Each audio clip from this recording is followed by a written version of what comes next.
Hello everyone, I hope आप सबके दिसंबर 2025 की एग्जाम प्रिपरेशन एकदम बढ़िया चल रही है। अब जो बच्चे पढ़ाई नहीं कर रहे उनको थोड़ा डिसिप्लिन में आ जाना चाहिए, लेकिन जो बच्चे पढ़ रहे हैं और कभी कभार आपकी स्टडीज़ नहीं होती है तो डीमोटिवेट मत हुआ करो यार। डीमोटिवेट करने के लिए तो पूरी दुनिया बैठी है। आपको कोई कुछ भी बोले कि आप स्टडीज़ नहीं कर रहे हो, आप पास नहीं होंगे, आप में कैपेबिलिटी नहीं है, वॉट लेकिन आप खुद के बारे में ऐसा कभी मत सोचना। Stay positive, think positive. और अभी इसी पॉजिटिविटी के साथ late us start with the concept of general meetings. अब जो लोग सीएस एग्जीक्यूटिव में हैं उनका चैप्टर 13 है general meetings. So we are going to start with one of the section of general meetings which is section 96 और एक छोटू सा सेक्शन है section 99, वो इस हम लेक्चर में कवर करेंगे, ठीक है। Now, see, before I start, एक छोटी सी बात मुझे आपसे शेयर करनी है। आप सब जानते हो कि CS एग्जाम्स का रिजल्ट परसेंटेज बहुत ही कम आता है। सो हम ऐसा क्या करें कि अगर 100 में से 10 बच्चे पास हो रहे हैं तो हम वो 10 में से एक होने चाहिए। हम ऐसा क्या करें मैम? उसके लिए आपको अपने आंसर्स में हमेशा कुछ ब्राउनी पॉइंट्स, कुछ डिफरेंट पॉइंट्स ऐड करने चाहिए जिससे आपका पेपर बाकी स्टूडेंट से थोड़ा हटके लगे। अब ये ब्राउनी पॉइंट्स क्या हो सकते हैं? सबसे पहले तो section numbers. Majority students sections नहीं कोट करते कंपनी लॉ में। The reason is very simple. अगर आप अपना ICSI का स्टडी मैट देखोगे, the sections are not given line wise, बहुत हे अवे और स्कैटर्ड वे में सेक्शंस दिए हैं, जिस वजह से सेक्शंस याद करना बच्चों के लिए बहुत डिफिकल्ट हो जाता है, ठीक है। सो नंबर 1, अगर आप सेक्शंस याद करोगे, अगर आप उसको लाइन से पढ़ोगे तो ये एक एड ऑन पॉइंट हो जाएगा आपके आंसर में। Second is the chapter number of companies act. Text book का नहीं, ध्यान से सुनना। ऑफ कंपनीज एक्ट का चैप्टर नंबर, जैसे कि आज मैं आपको करा रही हूँ सेक्शन 96 एंड 99, तो ये कंपनीज एक्ट का कौन सा चैप्टर नंबर है? चैप्टर 7। एंड रिमेंबर, जब भी आप कंपनीज एक्ट का चैप्टर लिखते हो, right it in Roman numbers, ठीक है। So this is chapter number 7। अभी अगर एग्जाम में सेक्शन 96 से क्वेश्चन आया, how we are going to write is very simple. आप ऐसे शुरू कर सकते हो that as per section 96 of chapter 7 in Roman numbers of companies act 2013, ठीक है, कॉमा, और देन आपका जो भी प्रोविजन है that you can write. This is a simple start जिसमें आपने सीधा एग्जामिनर को बता दिया, चेक करने वाले को बता दिया कि आपने 96 भी लिखा है और आपने कंपनीज एक्ट का चैप्टर भी लिखा है। So this is a very good start with your answer, ठीक है। नाउ देखो, कंपनी में मुझे बताओ ना, पैसा कौन लगाता है? कंपनी में पैसा कौन लगाता है? Shareholders. और इस पैसे को मैनेज कौन करते हैं? Board of directors. So there is a high chance कि board of directors share holder के पैसे का गलत इस्तेमाल करें, बार बार लॉस मेकिंग बिजनेस में पैसा लगाएं। सो सुनो, देखो आपके लिए प्यारी सी शायरी है। शेयर होल्डर्स के साथ ना हो जाए कोई चीटिंग। अरे शेयर होल्डर्स के साथ ना हो जाए कोई चीटिंग, इसीलिए हर साल बुलाना जरूरी है क्या? Annual general meeting. और उसी पे आज हम डिस्कस करने वाले हैं। So let's start. Annual general meeting का आपका सेक्शन है section 96 which is your AGM, ठीक है। अब इस सेक्शन में काफी सारे पॉइंट्स हैं, but what I have done is मैंने वो सारे पॉइंट्स को एक कोड वर्ड में डाल दिया है। बचपन में जैसे हम कोड वर्ड पढ़ते थे, and the code word is hate. इससे आप पूरे सेक्शन 96 को एकदम इकट्ठा करके एकदम शांति से पढ़ पाओगे, ठीक है। Now see what H stands for. H से हम लोग पढ़ने वाले हैं होल्डिंग ऑफ AGM, ठीक है। H से आपका हो जाएगा होल्डिंग ऑफ AGM। A से क्या है? A is agenda, agenda. T is your TDP। What is TDP ma'am?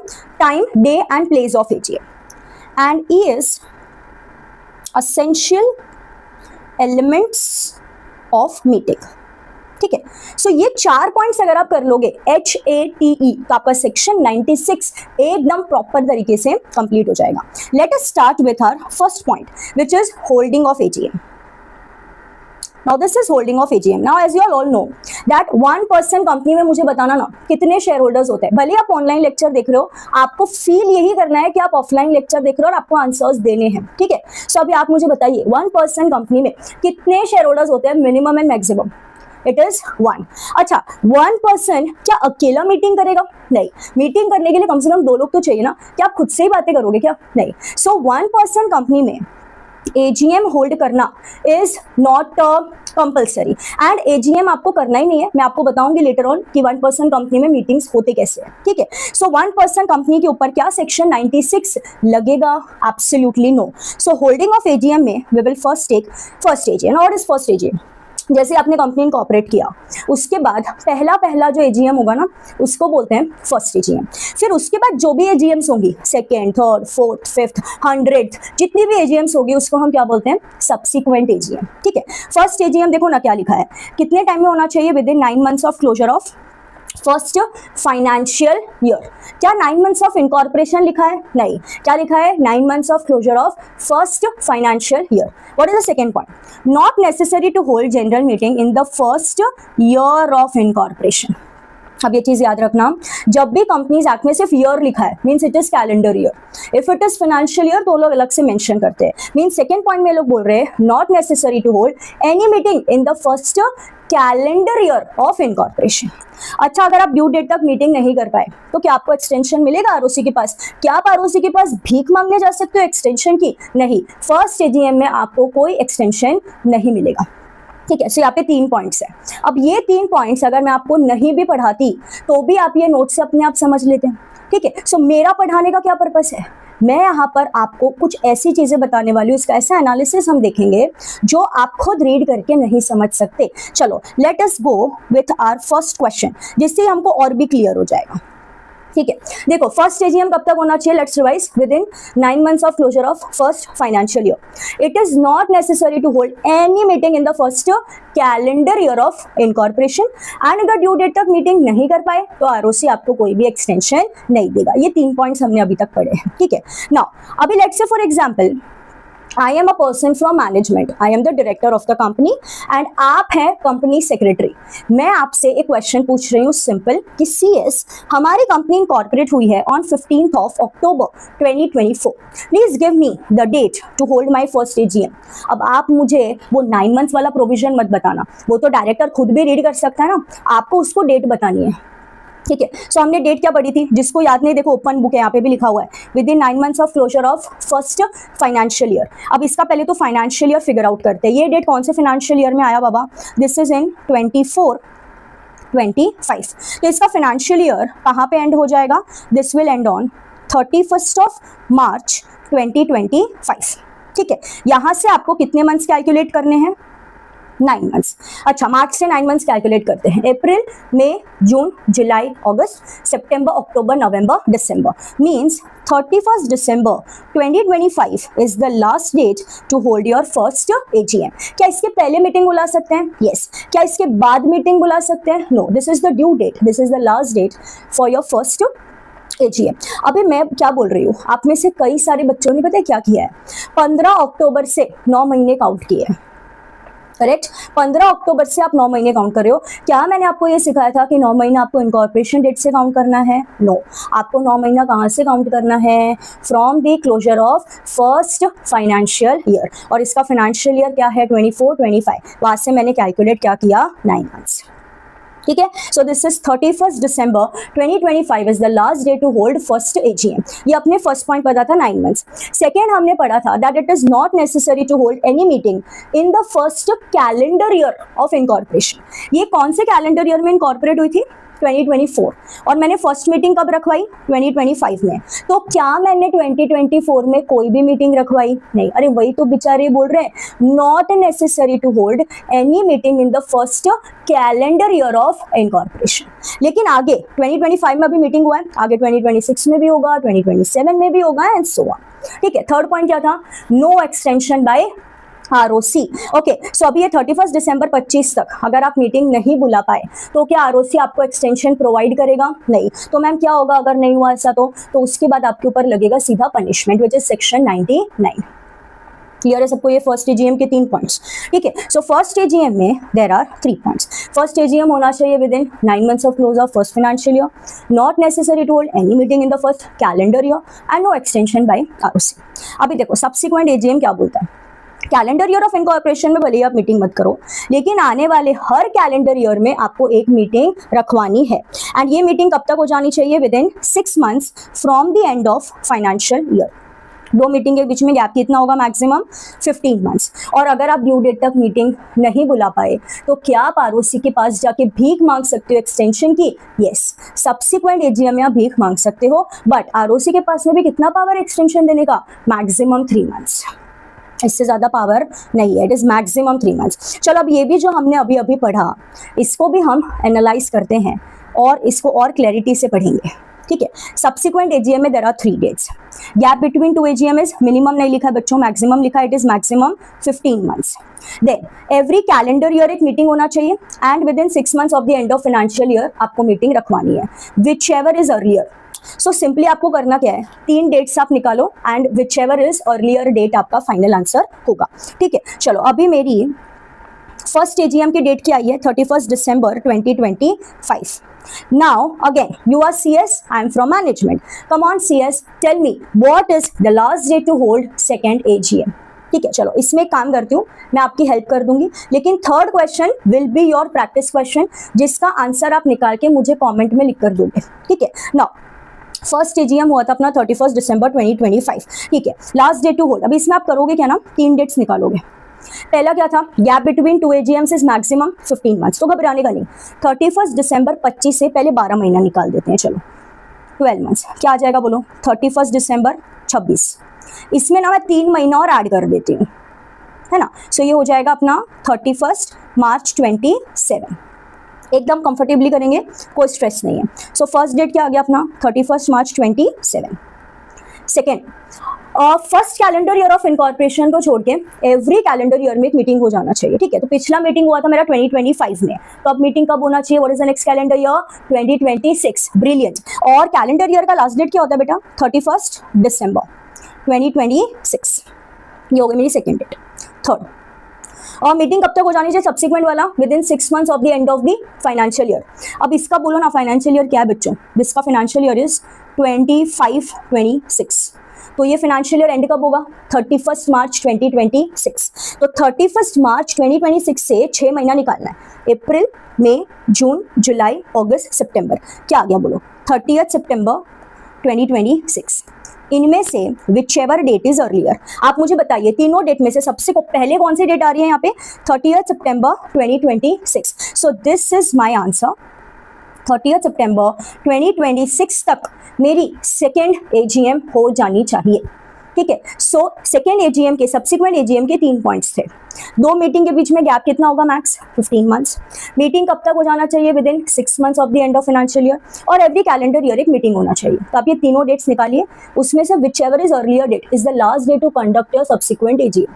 अच्छा, अगर आप ये लास्ट डेट तक मीटिंग नहीं कर पाए तो क्या आप एक्सटेंशन मांग सकते हो आरओसी से? यस। और मैक्सिमम कितना एक्सटेंशन होगा? 3 मंथ्स। आरओसी एक्सटेंशन देगा फॉर स्पेशल रीजंस। अब ये स्पेशल रीजन क्या है, इसका कोई लिस्ट नहीं दिया है कंपनीज एक्ट में। It totally depends on ROC whether ROC is convinced और नॉट, ठीक है। सो ये हो गया अपना सेकंड एजीएम। अब ये आपका है होमवर्क क्वेश्चन। अभी देखो ना, मेरा लास्ट डेट आया था 30 सितंबर 26, मैं उसके बाद मीटिंग नहीं बुला सकती, बट क्या मैं उसके पहले मीटिंग बुला सकती हूँ? यस। तो मैंने मीटिंग रख दी 15 मई 2026 को। अभी आपने क्या करना है ना, थर्ड एजीएम का डेट कैलकुलेट करना है। तो आप शांति से घर पे तीनों डेट्स कैलकुलेट करना, तीनों में से विच एवर इज अर्लियर निकालना, and what ever is your answer do let me know in the comments, okay. ये हो जाएगा आपका सेकेंड एजीएम। अभी ना छोटा सा एनालिसिस है बच्चों, इसमें से हमने सब कुछ एकदम डिटेल में देख लिया, बट यहाँ पर एक लिखा हुआ है फाइनेंशियल ईयर। देखो, फाइनेंशियल ईयर का डेफिनेशन कंपनीज एक्ट के सेक्शन 2 क्लॉज 41 में दिया हुआ है। अगर आपको याद रहता है तो बेस्ट है, नहीं भी याद रहेगा तो कोई स्ट्रेस नहीं है, ठीक है। फाइनेंशियल ईयर, अच्छा पहले तो आप मुझे बताइए ना, व्हाट इज फाइनेंशियल ईयर आपके हिसाब से? अगर मैं यहाँ पे लिखूँ 24-25 फाइनेंशियल ईयर, तो ये स्टार्ट कहाँ से होगा? 1 अप्रैल 2024 और एंड कहाँ पे होगा ये?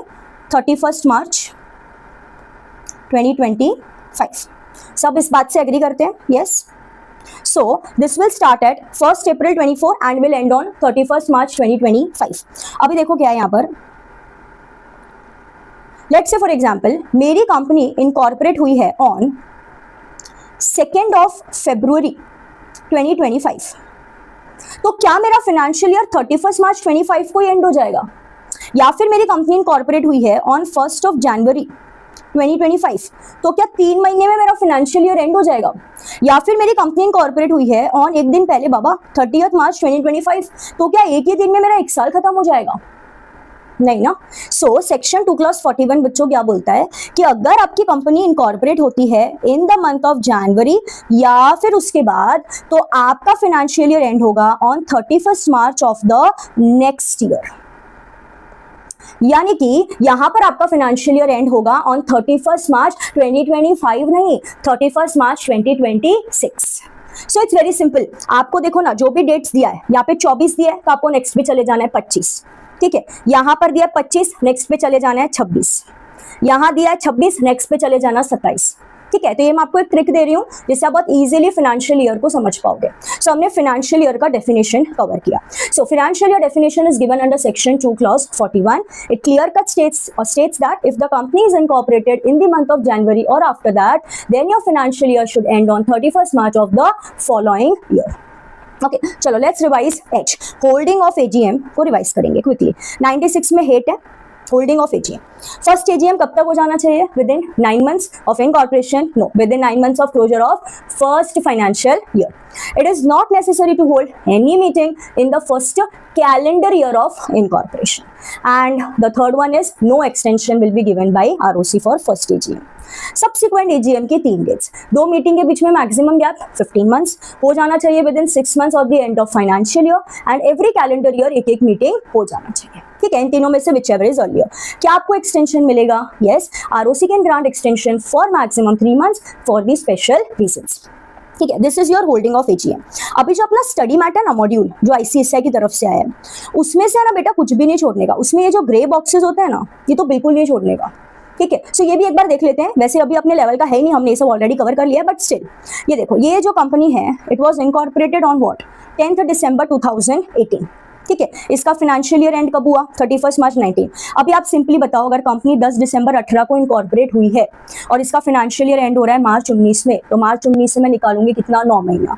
9 महीना मेरा क्या आ जाएगा? 31 दिसंबर 19। अभी मेरा कंपनी इनकॉर्पोरेशन का कैलेंडर ईयर था 2018, लेकिन मैंने पहली मीटिंग कब की? 2019 में। तो क्या मैंने first calendar year of incorporation में कोई भी मीटिंग की? नहीं। So simply they are explaining that second point of first AGM, that not necessary to hold any meeting in the first calendar year of incorporation. ये second paragraph में भी बस वही सेम चीज दी हुई है। देन अगर आपको एग्जाम में ऐसा कोई क्वेश्चन आ गया, the gap between 2 AGM shall not exceed 15 months, comment, ठीक है। सो आपको सिंपली इसका आंसर आप कैसे स्टार्ट करोगे? As per section 96 of chapter 7 of companies act 2013, the subsequent AGM shall be held within 6 months of the end of the financial year. Gap between 2 AGM shall not exceed 15 months, and other than the calendar year of incorporation, meeting shall be held in every subsequent calendar year. In case if the company is not in a position to hold the meeting till due date, then company can seek extension from ROC for maximum 3 months for special reasons. ये आपने पूरा subsequent AGM का answer इसमें लिख दिया। अभी देखो ना, यहाँ पे दिया हुआ है कमेंट। क्या उन्होंने बोला है आपको लिखने की ये स्टेटमेंट करेक्ट है या इनकरेक्ट है? नहीं। तो आपको ऐसा कहीं पे नहीं लिखना कि whether this statement is correct और इट इज इनकरेक्ट। आपको एंड में करना क्या है, पूरा आपने ये प्रोविजन लिख दिया, फिर आपको लिखना है एंड में कि दस comma, it can be said that, or it can be concluded that, you can write, it can be said that hyphen और नीचे डबल इन्वर्टेड कॉमास में आपको ये स्टेटमेंट को रिपीट करना है। रिपीट इसीलिए बोल रही हूँ क्योंकि ये क्वेश्चन में जो स्टेटमेंट दिया है वो करेक्ट है। अगर ये स्टेटमेंट इनकरेक्ट होता तो आप इसको करेक्ट करके लिख देते। क्लियर है सबको ये? ठीक है। सो ये हो गया आपका होल्डिंग ऑफ एजीएम। अभी मैंने एक्सटेंशन का एक और क्वेश्चन रखा है यहाँ पर, आप मुझे इसका आंसर बताइए। Company was incorporated on 21 May 25, तो इसका पहला एजीएम कब हुआ? 31 December 2026, वो 9 months के हिसाब से।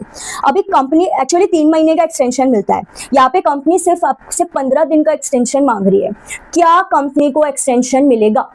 Come on, I am giving you some time, few seconds to give the answer for this, to think of the answer कि whether उसको 15 दिन का एक्सटेंशन मिलेगा या नहीं मिलेगा। Come on, think on this. Come on.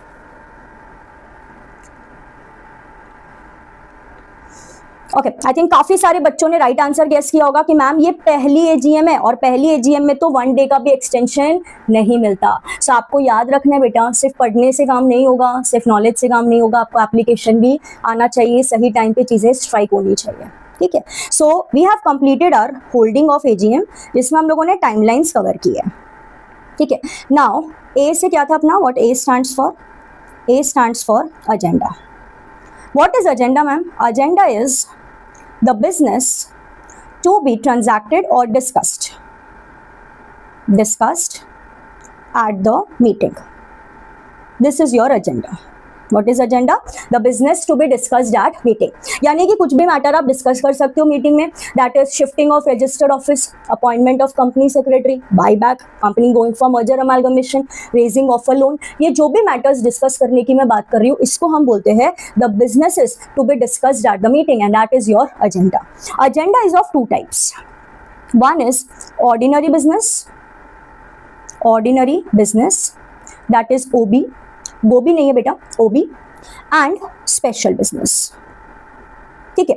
AGM में ना दोनों डिस्कस होता है, एजीएम में भी discuss both ordinary business as well as special business. जो आपका ईजीएम आएगा ना, एक्स्ट्रा ऑर्डिनरी जनरल मीटिंग, वहाँ पे you can discuss only special business, but AGM में we can discuss both ordinary business as well as special business. But यहाँ पे राज तो ये है ma'am, what is ordinary business? Ordinary business खाली 4 ही है, विच इज अड्डा, ये कोडवर्ड है, एग्जाम में अड्डा वड्डा लिख के मत आना। ऑर्डिनरी बिजनेस सिर्फ 4 ही है, दैट इज अड्डा, और अड्डा सिर्फ एजीएम में लगता है, यानी साल में सिर्फ एक बार लगता है, ईजीएम में अड्डा नहीं लगता। नाउ व्हाट इज अड्डा? ए stands for adoption of financial statements and board report. Adoption मतलब शेयर होल्डर किसी को एडॉप्ट नहीं कर ले रहे हैं यहाँ पे, एडॉप्शन का मतलब है approval of financial statements and board report, that is a. D से क्या है अपना, डिक्लेरेशन ऑफ डिविडेंड। दूसरे डी से अपॉइंटमेंट ऑफ डायरेक्टर्स। ये रिटायरिंग वाला जिन्होंने रोटेशन प्रोविजन पढ़ा हुआ है उनको समझ आएगा, नहीं पढ़ा है तो इसको छोड़ दो, अभी के लिए सिर्फ इतना याद रखो, अपॉइंटमेंट ऑफ डायरेक्टर्स। और ए से क्या हो गया आपका, appointment of auditors and fixing of their remuneration. तो ये 4 बिजनेस को हम क्या बोलते हैं, अड्डा, that is adoption of financial statements and board report, declaration of dividend, appointment of directors, appointment of auditors. ये 4 को छोड़ के कोई भी मैटर डिस्कस किया, it is considered as a special business, ठीक है। जैसे shifting of registered office, ordinary होगा या special business. Appointment of director, ordinary या special, ordinary. Appointment of auditor, ordinary या special, ordinary. Appointment of CEO, ordinary या special business, ठीक है। सो ये 4 को छोड़ के जो भी मैटर आप डिस्कस करने वाले हो, that is your special business, okay. So agenda में सिंपली आपको यही याद रखना है, agenda means the business to be discussed और transacted at the meeting. In annual general meeting we can discuss both ordinary business as well as special business. Any business, ध्यान से सुनना, any business which is other than ordinary business is special business. And ordinary business are 4, क्या क्या है, adoption of financial statements and board report, declaration of dividend, appointment of directors and appointment of auditors. Simple है क्या एकदम? Yes, this is your agenda. अभी देखो मैंने क्या किया, यहाँ पर एक कंपनी का मैंने नोटिस का स्क्रीनशॉट यहाँ पे रखा हुआ है। इन लोगों ने ऑर्डिनरी बिजनेसेस यहाँ पर नोट किए हुए हैं। क्या क्या ऑर्डिनरी बिजनेस है देखो, adoption of audited standalone financials, adoption of audited conso financials. देखो कभी अगर कोई कंपनी का होल्डिंग सब्सिडियरीज होते हैं तो होल्डिंग कंपनी 2 फाइनेंशियल बनाती है, एक स्टैंड अलोन होल्डिंग कंपनी का खुद का, और एक कंसो जिसमें holding company and group companies का मर्ज करके फाइनेंशियल बनता है, ठीक है। So here there are 2 points, stand and conso for financials, then dividend and director. Ma'am आपने तो अड्डा पढ़ा है, इसमें अपॉइंटमेंट ऑफ ऑडिटर क्यों नहीं आया? क्योंकि बेटा ऑडिटर अपॉइंट होता है फॉर 5 ईयर्स, तो ये कंपनी में ऑडिटर पहले से अपॉइंटेड था, तो क्या आप आने वाली हर मीटिंग में ऑडिटर का जिक्र करोगे? नहीं, क्योंकि ऑडिटर तो ऑलरेडी कंपनी में अपॉइंटेड है। फिर नेक्स्ट टाइम जब अपॉइंटमेंट की जरूरत पड़ेगी तब हम ये पॉइंट ऐड कर देंगे, ठीक है। This is your agenda. Now T stands for TDP, time, day and place. अभी आप मुझे बताओ, क्या आप एनुअल जनरल मीटिंग ब्रह्म मुहूर्त में कराओगे? शुभ होता है, बोलो ब्रह्म मुहूर्त में करेंगे एनुअल जनरल मीटिंग? नहीं, annual general meeting should be done in business hours, that is between 9 AM to 6 PM। यही पीरियड में आपका एजीएम होना चाहिए, ठीक है मैम। 9 से 6 के बीच में एजीएम होना चाहिए। अब देखो हाफ नॉलेज कैसे बहुत डेंजरस साबित हो सकती है, देखना। आप एक कंपनी के सीएसओ, आपने जनरल मीटिंग बुला दी 5:30 बजे, कब तक होना चाहिए मीटिंग? 9 से 6 के बीच में। आपने कब बुलाई? 5:30 बजे बुला दी, ठीक है। सो अभी जो शेयर होल्डर है ना, उनका डिस्कशन खत्म ही नहीं हो रहा, they are discussing and discussing, और 6 बज गए, अरे 6 क्या 6:30 बज गए। तो आप जैसे उच्च कोटि के कंपनी सेक्रेटरी के सामने अगर लॉ टूट जाएगा तो आपको चलेगा क्या? चलेगा क्या बताओ ना? इतने एथिकल कंपनी सेक्रेटरी के सामने लॉ टूट गया यार, आपको चलेगा क्या? नहीं चलेगा, सही बात है। सो क्या करोगे आप, 2 बजे मीटिंग बुलाओगे?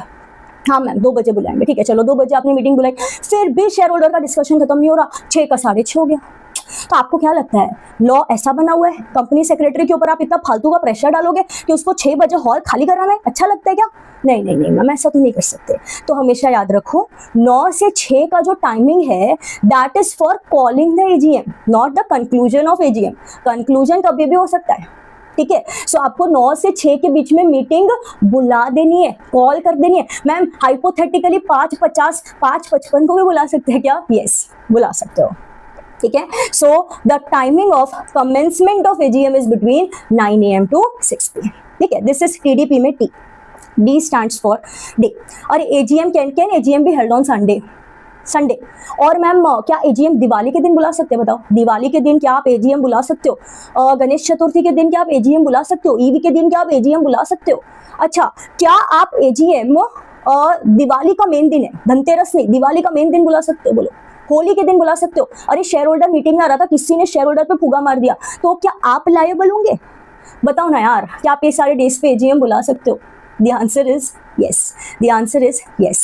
आप AGM कभी भी बुला सकते हो। रिपीट करना मेरे साथ, AGM can be held on any day. बोलो any day. Any day बोलो any day. AGM can be held on any day except national holiday.